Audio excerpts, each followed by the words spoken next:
보수 청년들의 지지를 얻고 각국 정치 판도가 바뀌는 사이 우리나라에서도 일부 2030 세대의 보수화가 부각되고 있습니다. 일각에선 청년 보수의 등장을 폄훼하는 시선도 감지됩니다. 이 친구들은 사유를 안 해요. 그들을 어떻게 하면 소수로 만들 것인가를 해야 돼요. 지금은 그들 스스로 말라 비틀어지게 만들어야지, 뭘 시켜야지. 대화 안 되잖아요.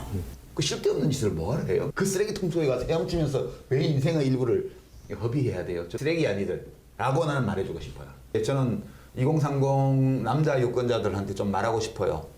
이 사태에 그대들의 책임이 상당 부분 있다는 거를. 남성이 또 자신들만의 입장을 견제하고 여성이 또 페미니즘을 중심으로 해서 자신들의 입장을 견제하는 건 되게 자연스럽고 정치적 스펙트럼의 다양성이라는 차가 중요하기 때문에 편견을 갖지 않고 젊은 세대가 정치 과정에 참여할 수 있도록 길을 열어주는 게 요즘 우리 기성세대의 역할이라고 생각합니다.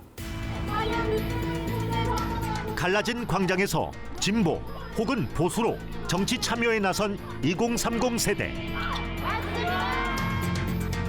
온라인에서 시작된 청년들의 다양한 생각들이 광장을 넘어 시민사회로까지 표출되기 시작했습니다. 9개 대학 총학생회 연합인 한국대학 총학생회 공동포럼은 지난 6일 정치인을 초청해 탄핵 관련 토론회를 개최했습니다.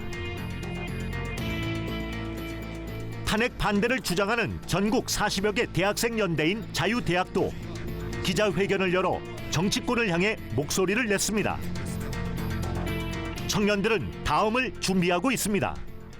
시국선언을 진행하면서 느낀 것인데 대학생들이 목소리를 내는 것이라는 것 자체가 굉장히 어떤 큰 영향력이 있는 것 같아요. 그래서 저희가 우선 지금 당장 준비 중인 것은 그 탄핵은 인용되어야 하는가를 주제로 놓고 토론을 준비하고 있습니다. 다른 각종 정재계 인사분들을 학교에 불러서 같은 뜻을 가진 친구들과 함께 실제 돌아가는 상황 이런 것들을 말을 나눌 수 있는 세미나도 주최하려고 하고 있는데 파면이냐 직무 복귀냐 헌재 결정에 따라 5월 장미 대선 가능성도 점쳐지는데 이미 정치권에선 청년들의 표심 잡기 경쟁이 시작됐습니다.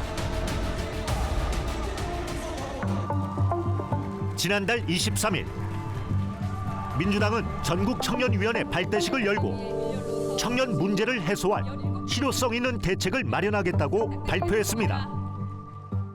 지난 12월 윤석열 정권이 헌법을 부정하고 불법 비상계엄을 선포했을 때 대한민국 민주주의를 지키기 위해 우리 청년들이 가장 먼저 광장으로 나섰습니다.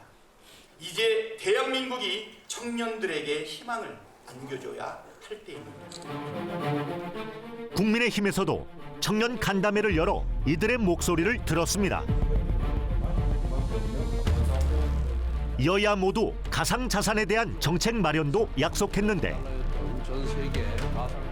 가상자산을 재산 증식 수단으로 인식하는 청년층의 표심을 잡기 위해서입니다. 국무총리실이 운영하는 청년정책조정위원회에서 활동 중인 송서율 씨. 2030 표심을 잡기 위해 여야가 관심을 쏟는 지금이야말로 청년 모두가 적극적으로 목소리를 내야 할 때라고 강조합니다. 청년 문제는 기회 그리고 어떤 생존의 문제이지 여야 무슨 보수 진보 이런 게 중요한 게 아니더라고요. 근데 굉장히 양질의 의견, 그러니까 문제 제기만 하는 것이 아니라 문제 제기에 따른 대안까지 제시할 수 있는 청년들도 정말 많거든요. 정치권을 향해서 더 많은 목소리를 내서 문제 해결을 향해서 달려가야 된다고 생각을 합니다. 지난 19대 대통령 선거 당시 20, 30대 남녀 상당수가 민주당을 지지했습니다. 하지만 20대 대선에선 양상이 달라졌습니다. 20, 30대 남성은 윤석열 후보를, 여성은 이재명 후보를 선택하며 갈라졌는데